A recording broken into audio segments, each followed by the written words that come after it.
Bismillahirrahmanirrahim. Assalamualaikum warahmatullahi wabarakatuh. Alhamdulillahirabbil alamin wassalatu wassalamu ala nabiyyina sayyidina Muhammadin wa ala alihi wa sahbihi ajma'in. Amma ba'd. Anak-anakku yang dicintai dan juga segenap pendengar serta pemirsa yang mudah-mudahan senantiasa dirahmati oleh Allah Azza wa Jalla.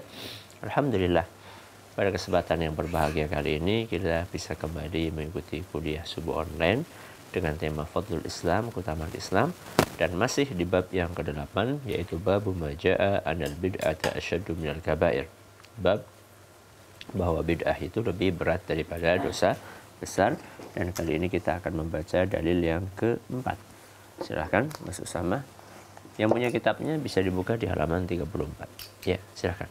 Qala al-mu'allif rahimahullahu ta'ala wa fi sahihi annahu sallallahu alaihi wasallam qala fi al-khawarij fa aynama laqitumuhum faqtuluhum la in ana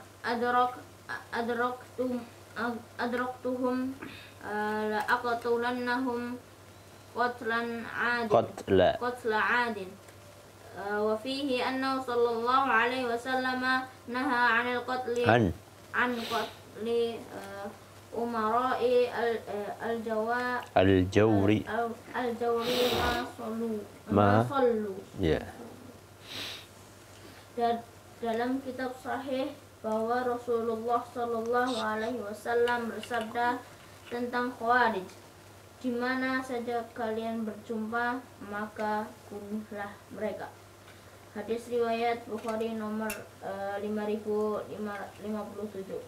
Dan sabda beliau, jika aku menjumpai mereka pasti akan kubunuh seperti kaum Ad.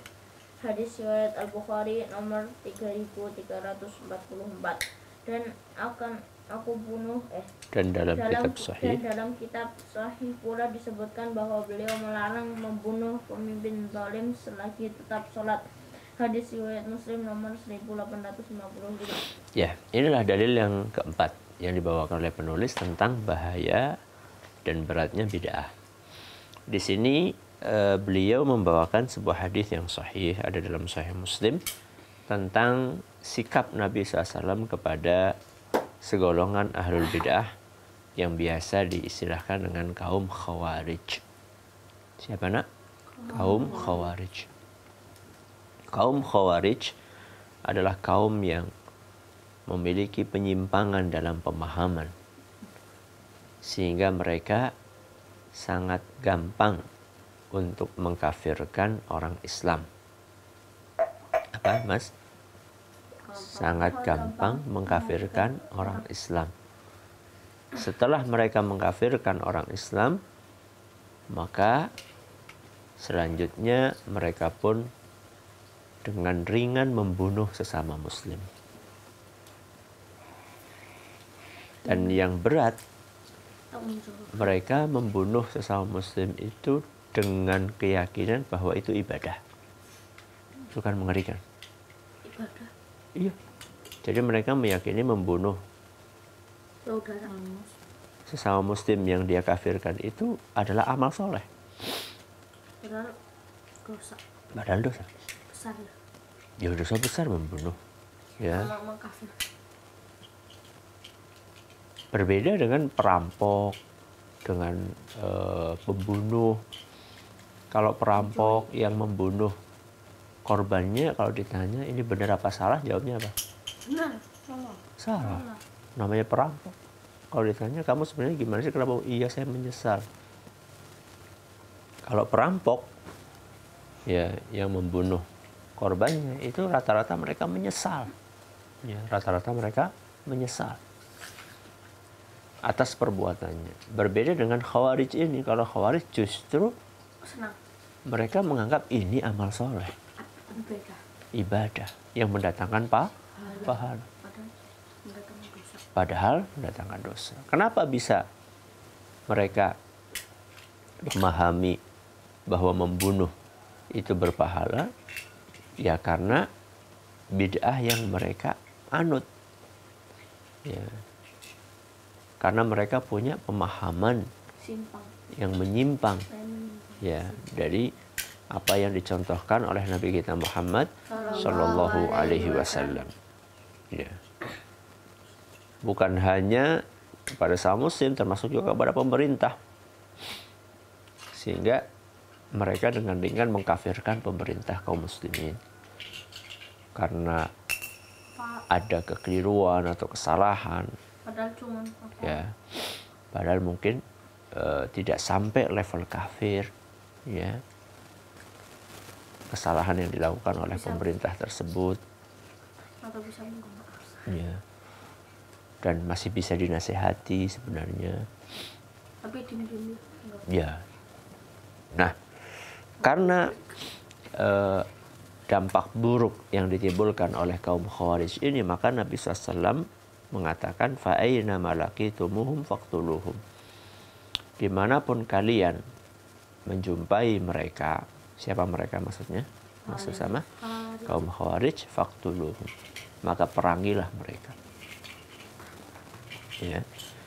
Kemudian Nabi SAW menyampaikan la in ana adraktuhum la aqtulannahum qatla'ad. Seandainya aku ditakdirkan oleh Allah bisa menjumpai kaum Khawarij, maka aku akan perangi mereka sebagaimana diperanginya kaum Ad. Kaum siapa? Ad. Kaum Ad itu kaum yang kufur kepada nabinya. Ya. Jadi di sini Nabi tegas, ya, di dalam menyikapi kaum Khawarij. Ya. Namun tentunya bukan berarti kok memerangi atau membunuh ini lantas dilakukan oleh masyarakat biasa, bukan. Ini adalah tugasnya pemerintah. Jadi jangan kemudian setelah kita dengar hadis ini, wah itu Khawarij, yuk kita tembak. Bukan seperti itu. Ya. Yang berhak untuk melakukan, yang punya wewenang untuk melakukan itu adalah pemerintah yang sah. Ya. Wa fihi annahu sallallahu naha an qatli umara'il jawri ma sallu. Di hadis yang sama, Nabi SAW melarang kita untuk memerangi pemerintah yang tidak adil selama mereka sholat. Jadi kalau ada pemerintah yang tidak adil, itu bukan dibunuh, bukan dikudeta. Dikudeta itu kita berontak, digulingkan pemerintahan, bukan. Tapi yang benar adalah dinasehati. Selama mereka masih sholat, maksudnya selama mereka masih beragama Islam. Ya. Kenapa Nabi SAW melarang demikian? Karena efek negatif yang akan ditimbulkan dari kudeta, dari pemberontakan, efek negatifnya itu lebih besar. Ya. Lebih apa? Besar. Lebih besar. Ya. Jadi orang ketika dibiarkan untuk melakukan pemberontakan, maka yang terjadilah situasi yang chaos. Chaos itu adalah huru hara yang tidak jelas. Mungkin anakku di tahun 98 ya tentu belum lahir ya. Di tahun 98 di Indonesia pernah terjadi kondisi seperti itu. Ya, ada penggulingan pemerintah. Ya. Saat itu yang biasa diistilahkan dengan reformasi, dan luar biasa mencekam suasana saat itu. Banyak orang-orang meninggal, banyak orang-orang terbakar, ya, penjarahan di mana-mana, mengerikan. Ya. Kerusuhan di mana-mana. Na'udzubillahi min dzalik. Jadi seandainya ada pemerintah kaum muslimin yang melakukan ketidakadilan, kesalahan, ya, maka tugas kita sebagai rakyat memberikan nasihat dengan cara yang benar, dengan cara yang baik. Kalau nggak diterima, nasihati lagi. Nggak diterima, nasihati lagi. Terus seperti itu sambil didoakan. Ya. Diiringi doa agar pemerintah tersebut mendapatkan hidayah dan petunjuk dari Allah Subhanahu wa ta'ala. Ini yang dapat kami sampaikan Mudah-mudahan bermanfaat buat kita semuanya.